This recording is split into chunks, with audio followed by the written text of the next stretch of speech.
Have you ever heard the saying, what goes around, comes around? Well, today we read diving into a classic fable that brings this idea to life in a really vivid way. It's a story about a clever fox, a watchful cock, and a lesson that's as true today as it was centuries ago. So grab a comfy seat and let's get into the tale of the cock and the fox. It all started one beautiful, sunny morning. The birds were singing, the dew was still fresh on the grass. But for one particular fox, it was anything but a good morning. You see, this fox had a bit of a reputation.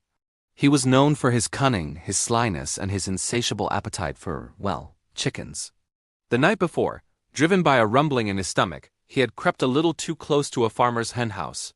He was dreaming of a delicious breakfast, but his greed got the better of him. Snap!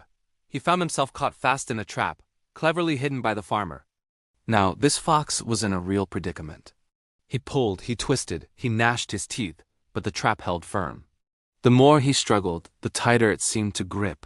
Panic began to set in. He was stuck, exposed, and the sun was rising higher in the sky. It wouldn't be long before the farmer came out to do his morning chores. The fox knew what that would mean. His time was running out. Just as despair began to wash over him, a familiar sound reached his ears. Cock-a-doodle-doo! It was the sound of the rooster, the very guardian of the hens he had been plotting to snatch. A magnificent cock with feathers that shimmered in the morning light was just starting his day. Rising early, as he always did, the cock strutted proudly around the yard, surveying his domain. His sharp eyes missed nothing, and it didn't take long for him to spot a flash of reddish fur near the fence. Curiosity piqued, the cock moved a little closer. He was a wise bird and knew to always be cautious around a fox. But as he approached, he saw the situation clearly. The great, fearsome fox, the terror of the hen yard, was trapped and helpless. A wave of relief washed over the cock. For once, he didn't have to be afraid. He could look his enemy right in the eye without fear of being pounced on. So he hopped a bit nearer, craning his neck to get a really good look at the captured predator. The fox, seeing the cock approach, felt a tiny spark of hope ignite within his desperate heart. Maybe, just maybe, he could talk his way out of this. He knew roosters could be a bit proud, a bit gullible. He had to try. He quickly composed his features, trying to look as pitiful and innocent as possible. He cleared his throat and spoke in the smoothest, most charming voice he could muster. "Oh, my dear friend." The fox began, his voice dripping with false sincerity. "What a surprise to see you out and about so early. You've caught me in a rather embarrassing situation, I must admit." The cock just blinked, not saying a word, which encouraged the fox to continue his elaborate lie. "You see," he went on, "I was just on my way to visit my dear old grandmother. She's terribly sick, poor thing, and I was rushing to bring her some comfort. I was in such a hurry, not watching where I was going, when I tripped and stumbled right into this dreadful tangle of string. Can you believe my luck?" He sighed dramatically, shaking his head as if he were the most unfortunate creature in the world. "But please," he whispered, leaning forward as much as the trap would allow, "I beg you, don't tell a soul you saw me like this. I wouldn't want to cause anyone any worry, especially not my dear sick grandmother. I'm sure I can chew through this string myself in just a few minutes. It's just a minor inconvenience, really."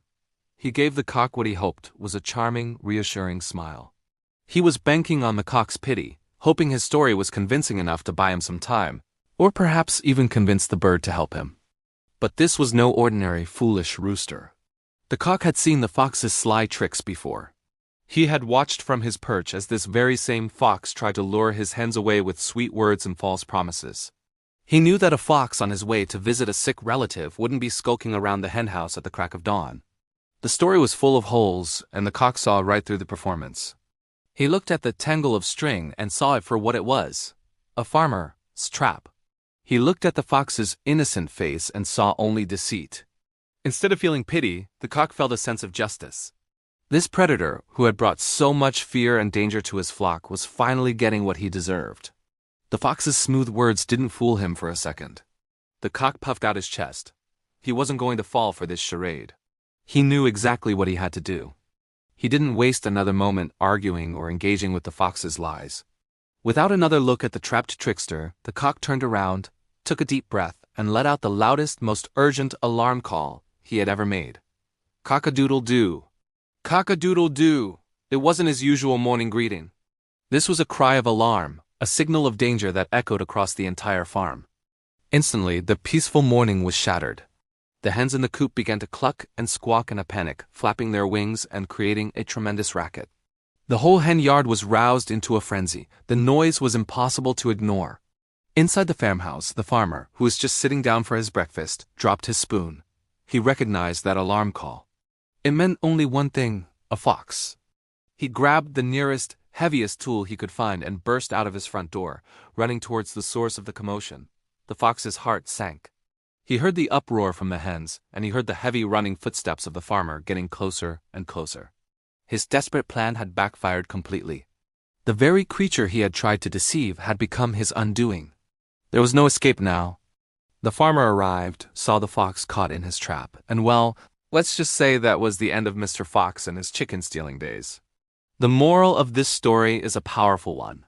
The wicked deserve no aid. The fox, through his own greed and deceit, put himself in a dangerous situation. When he had a chance, he didn't apologize or show remorse. He just tried to lie his way out of it. The cock, by refusing to help and instead sounding the alarm, was not being cruel. He was being wise and protecting his community from a known danger. He understood that helping the fox would only lead to more trouble down the road. It's a great reminder that while kindness is a virtue, we shouldn't let it be exploited by those who mean to do harm. Sometimes the right thing to do is to let people face the consequences of their own actions. What do you think? Did the cock do the right thing? Let me know your thoughts down in the comments below. It's always fascinating to see how these old fables resonate with us today. Thanks so much for watching and spending this time with me. If you enjoyed this story and the lesson it holds, don't forget to give this video a thumbs up and subscribe to the channel for more classic tales and timeless wisdom. We'll see you in the next video.